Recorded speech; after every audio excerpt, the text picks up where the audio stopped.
नमस्कार, मैं रवीश कुमार। आप सब इंतज़ार कर रहे थे कि अगला वीडियो कब आएगा।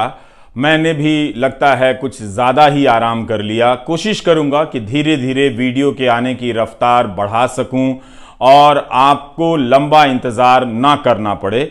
लेकिन सबसे पहले आप सभी का आभार जताना चाहता हूं। आप सभी ने मेरे YouTube channel Ravish Kumar official को कितना प्यार दिया है। बहुत बड़ी संख्या में लोग सब्सक्राइब करने आ गए। उम्मीद करता हूं कि यह सिलसिला बना रहेगा और मैं अच्छी टिप्पणियों के साथ आपके सामने हाजिर हो सकूंगा। ये शुरुआत है, बहुत सारे संसाधन जुटाने हैं, चीज़ों को सेट करना है, इनमें वक्त लगेगा, लेकिन फिर भी मैं कोशिश करूंगा कि सामयिक टिप्पणियां समय पर आती जाती रहें, आपके सामने पेश होती रहें। तो अब मैं शुरू करता हूं। तो हम सब हर दिन सड़ी हुई व्यवस्था में रहने का अभ्यास करते रहते हैं, उसी में जीने लग जाते हैं, पता नहीं चलता कि उसमें जी रहे हैं। हर दिन खबरों में देखते हैं कि दिल्ली और आसपास की हवा का प्रदूषण कितना बढ़ गया है, लेकिन सांस ले रहे हैं। उसे ठीक करने के नाम पर नेताओं का बकवास भी सुन रहे हैं। लगे कि कुछ काम कर रहे हैं हमारे नेता, इसलिए उनका आपस में मुलाकातों का सिलसिला जारी है, मिलना जुलना जारी है। मिडिल क्लास घरों के कमरों में 25 से 40 हजार तक के एयर प्यूरिफायर लगा दिए गए हैं। वैसे ही जैसे पानी गंदा हुआ, पीने के लायक ना रहा, तो लोगों ने घरों में हजारों रुपए के आरओ सिस्टम लगा दिए। लेकिन एयर प्यूरिफायर लगाने से, आरओ सिस्टम लगाने से पानी की समस्या और हवा की समस्या का समाधान नहीं हो जाता है। समस्याओं पर बात करते करते हम समस्याओं में ही जीने लग जाते हैं।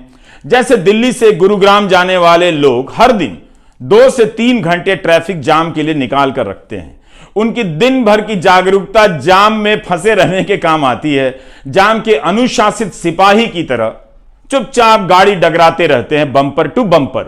उनकी कारों में झांक कर देखिएगा जाम में होने की कितनी सहनशीलता आ गई है।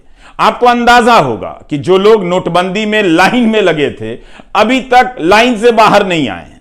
कारों पर इल्जाम ना आ जाए कि इनकी वजह से शहर में सड़क और हवा खराब हो रही है, इसलिए हर कार के ऊपर पोल्यूशन सर्टिफिकेट लगा दिया गया है। मतलब यह कार प्रदूषण नहीं फैलाती है। पोल्यूशन सर्टिफिकेट का धंधा चल निकला है, मगर हवा साफ नहीं हुई। हर तरह से हवा खराब हो चुकी है। लोग फिल्मों के बहिष्कार के काम में लगा दिए गए हैं। किस फिल्म को हिट कराना है, किसे फ्लॉप कराना है, राजनीति का यह परमानेंट काम हो चुका है।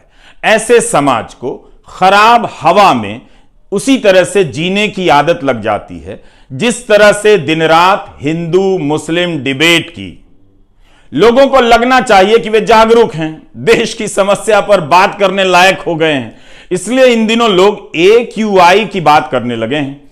तुम्हारे यहां AQI कितनी है? हमारे यहां तो AQI इतनी है। अखबार और चैनल वाले भी समझ गए हैं, तो अब AQI का डेटा देने लग गए हैं।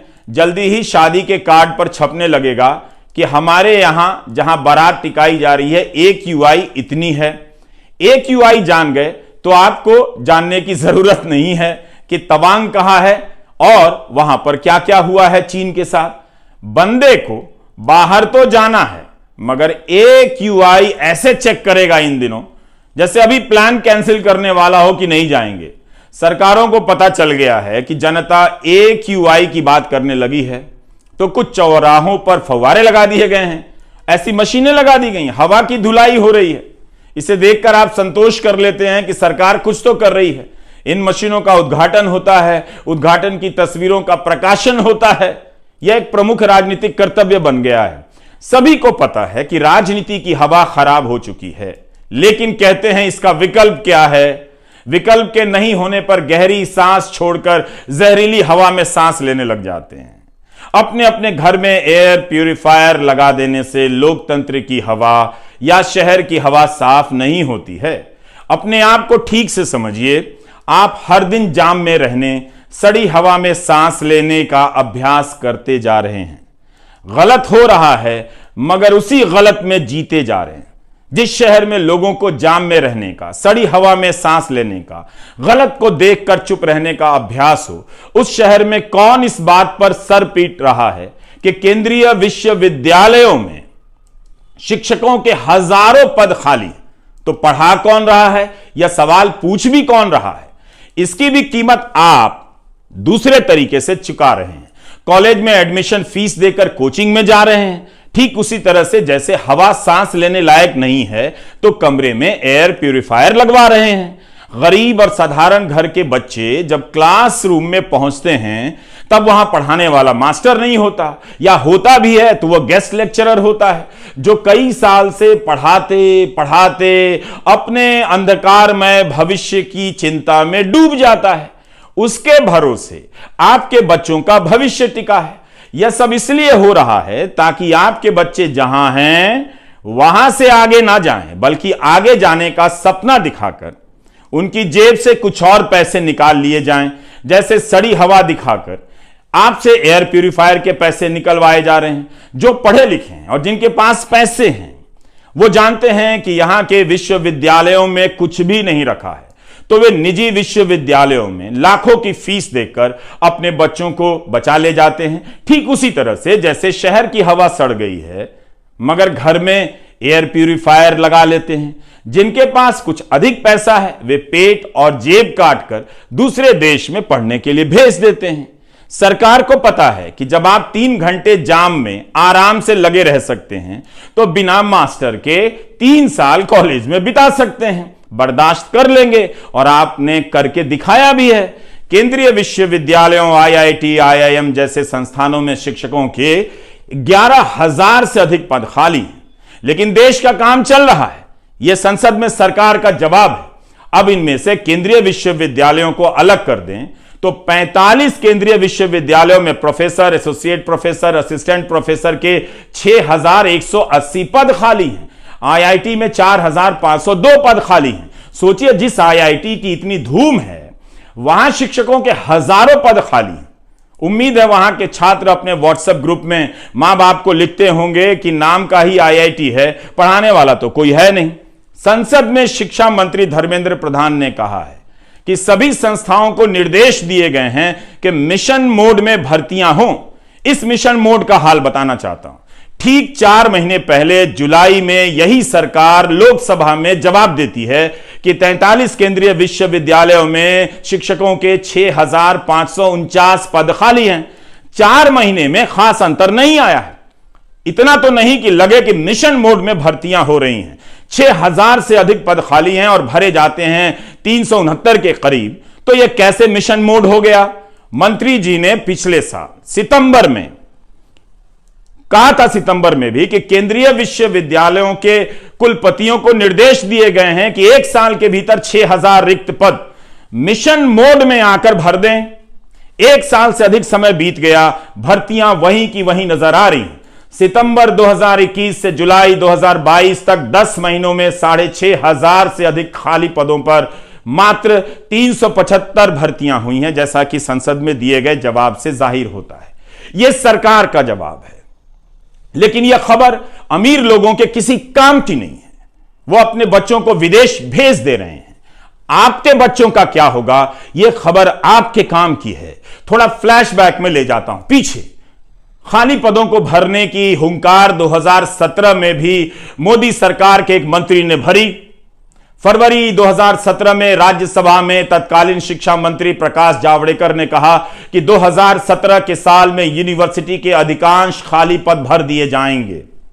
यह भी कहा कि वे महीने के हिसाब से, मंथली बेसिस पर इन भर्तियों की निगरानी कर रहे हैं। रिजल्ट क्या निकला आप देख रहे हैं। आज आईआईटी, आईआईएम और 45 केंद्रीय विश्वविद्यालयों में खाली पदों की संख्या 11,000 पहुंच गई है। तब मंत्री ने बताया था, तब 2017 में 1 अक्टूबर 2016 को केंद्रीय विश्वविद्यालयों में खाली पदों की संख्या 6,080 थी। तब मंजूर पदों की संख्या 17,006 बताई गई।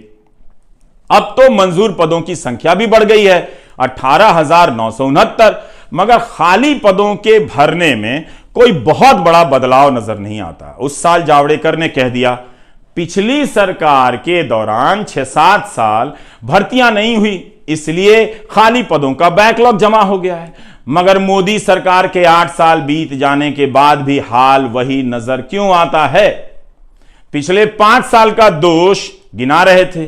क्या अब 8 साल का हिसाब देंगे? आपसे मांगा जाए, कौन मांगेगा?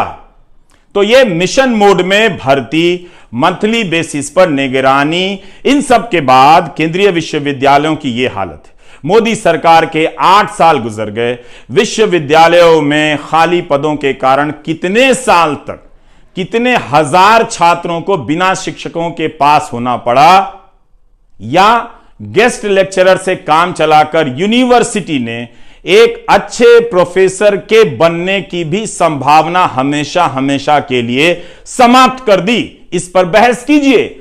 जिले के कॉलेज में अपने मां बाप को लेकर जाइए, दिखाइए कि पढ़ाई के नाम पर वहां क्या होता है, क्यों आप पढ़ाई में आगे नहीं निकल पा रहे हैं, जबकि आप करना चाहते हैं, आगे निकलना चाहते हैं। आप पीछे रह जाएं, इसलिए इन मामलों में धीमी गति से चला जाता है, आश्वासन दिया जाता है, देते ही रह जाते हैं, भर्तियां नहीं होती हैं। अपने जिले के कॉलेजों का हाल ईमानदारी से देखिए, लिखिए, सांसदों को बुलाइए, उनसे बात कीजिए। कोई इन सवालों पर नहीं आता है, क्योंकि इन पर बात करते हुए आपकी सांसें तेज नहीं होती हैं, सीना नहीं फूलता है, वीडियो वायरल नहीं होता है। अगर यूट्यूबर अपने अपने जिलों के कॉलेजों का हाल बताने लग जाएं तो समाज और सरकार के सामने खस्ता शिक्षा व्यवस्था का विशाल फीडबैक तैयार हो जाएगा। समाज में बातें होने लगेंगी कि युवाओं के एक बड़े वर्ग को किस तरह बर्बाद किया जा रहा है। एक समाचार यह भी है कि गाजियाबाद पुलिस ने 8वीं और 10वीं पास कई छात्रों को गिरफ्तार किया है। ये क्या कर रहे थे? ये अमेरिका के 500 लोगों से 200 करोड़ की ठगी की है इन्होंने, ऐसा आरोप है। तो याद रखिएगा, जब आप अच्छे कॉलेज की बात करेंगे तो नेता हिंदी की बात करेंगे कि हिंदी में पढ़ाई होनी चाहिए, हम उसमें लगे हुए हैं। हिंदी के नाम पर आपके सीने में गैस भर देंगे और अपने बच्चों को अंग्रेजी में पढ़ाने के लिए विदेश भेज देंगे। तो रवीश कुमार ऑफिशियल को सब्सक्राइब करते रहिए और बेसिक मुद्दों की तरफ लौटते रहिए। नमस्कार, मैं रवीश कुमार।